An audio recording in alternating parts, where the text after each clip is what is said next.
Welcome back to Offroad Outlaws, guys, and today we are currently looking at one of my main shop trucks that you guys see a lot on my Offroad Outlaws streams. Now, one of the biggest questions that I get asked a lot about this truck is how does it tow faster than most trucks? Now, I gotta give a big thank you to one of my Discord server users, Venom, for actually walking me through this tune, and I couldn't be happier to be able to share this tune with you guys because it helped me a lot, and I want this tune to be able to help you guys a lot as well.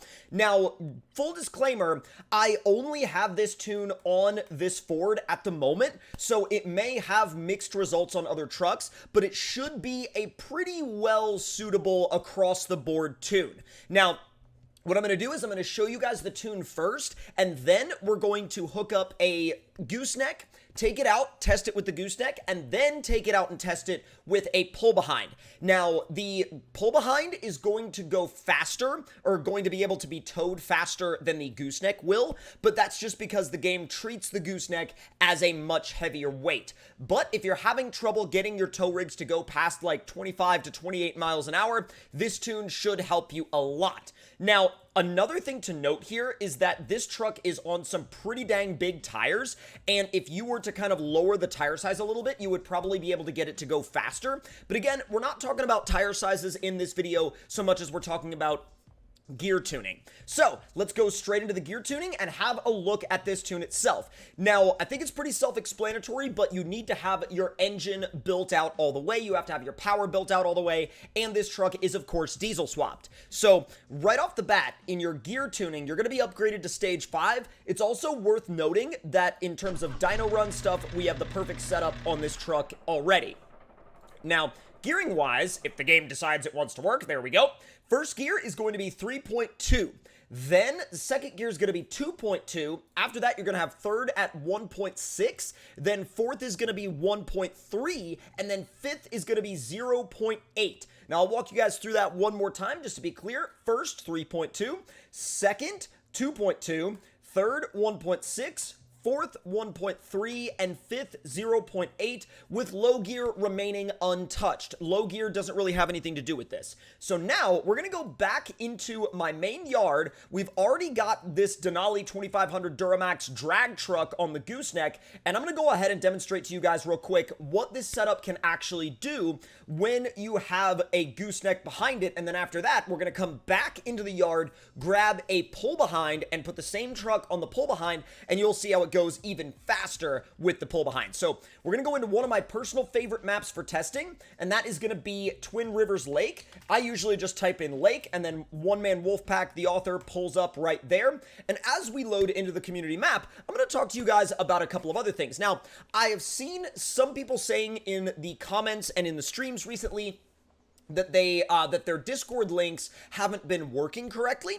So if you guys have not been able to join my Discord server yet, I'll leave a link in the comments. I'll leave it in probably like a pinned comment or something, or in the description box down below, one or the other, and I want you guys to let me know if that link works for you or not. Now, I will say though, when you join my Discord server, you do have to verify yourself in the welcome channel. So once you do that, you'll be able to chat and interact just fine. Now, here we are out in the map with the gooseneck trailer. So we're going to just go ahead and turn everything on, probably all the lockers and the all-wheel drive. And I'm going to show you guys my speedometer so you can see what this tune can do. So we're just going to go ahead and roll into the throttle. And already we're up to 30 before we even get out on the main road, which is pretty respectable for a gooseneck. Now, since one of the recent updates, not the most recent update, but the update before that, trailer towing has gotten a lot more difficult in this game. Trailers have gotten heavier. It's almost like they've increased the mass or increased the weight that a trailer actually basically has on it. Now, the heaviest trailers are going to be the goosenecks, and you can get around it a little bit with a manual transmission, but that's only going to get you so far before you have to mess with the tuning.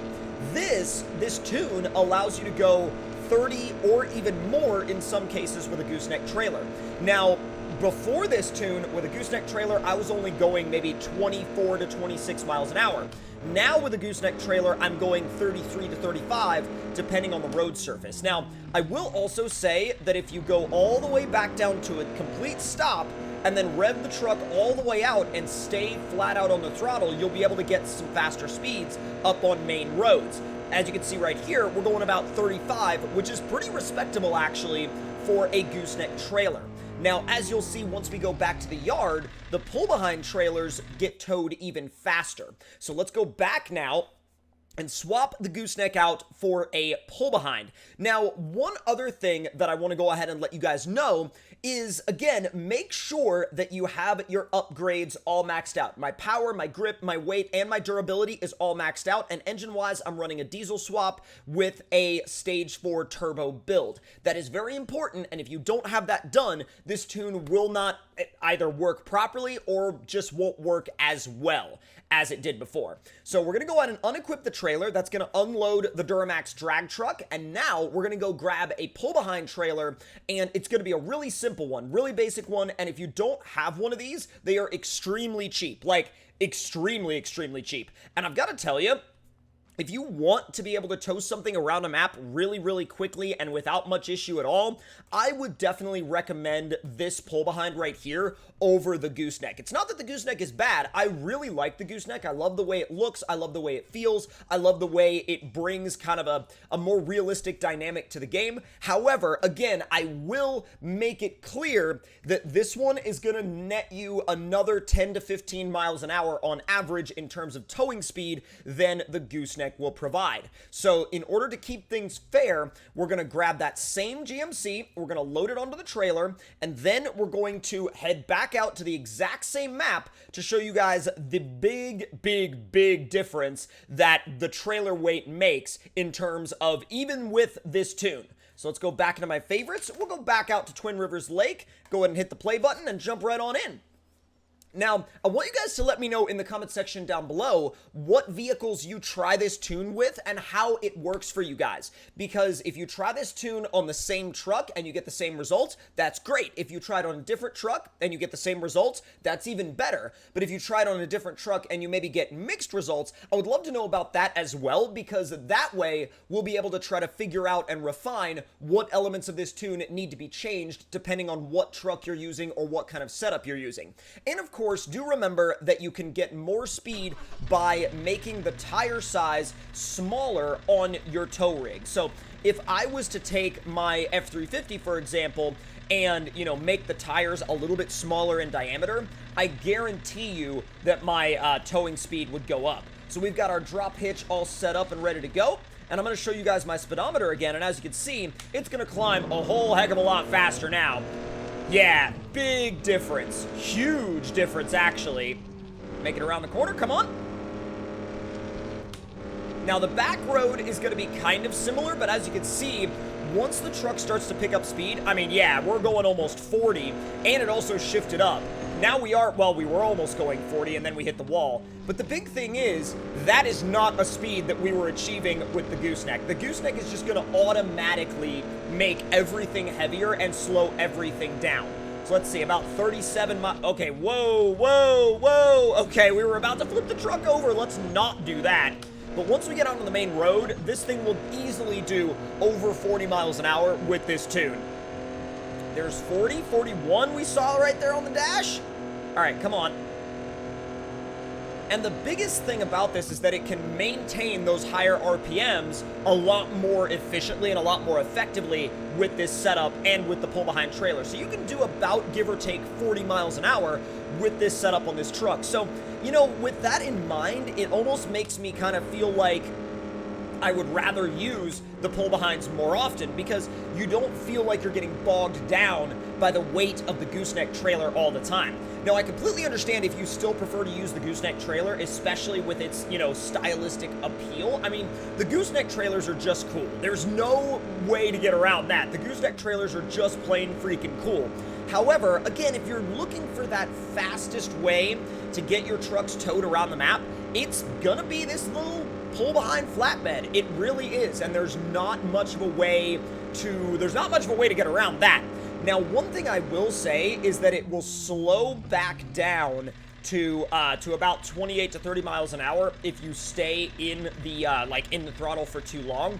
And that's just kind of a weird quirk of the automatics in this game. You can get rid of that by swapping to a manual, because as you can see, if we slow all the way down and start completely fresh again, it goes well past that speed really quickly. The only issue with the automatics in this game is they don't really have that capacity in their brain to downshift by one gear. They just kind of stick you in that top gear and then start to bog out on you. So that is definitely something that I'm kind of back and forth about, and that is certainly the benefit of equipping your tow rig with a manual transmission. But that is really, at the end of the day, entirely up to you guys with how you like to play the game. Usually, I have an automatic in my tow rigs and a manual in my drag trucks. That tends to be my typical approach because I feel like the manual in the drag trucks is really beneficial because I can really dial in the exact amount of torque I want and get it exactly when I want it. But again, that is entirely up to your own personal preference and personal style of gameplay. But let me know if this helped you in the comment section down below. And if it did, be sure to leave a like and hit that subscribe button and turn those notifications on. And if you're new around here, once again, let me know in the comments below. And I will see you guys next time. Talk to y'all later. Hope y'all enjoyed.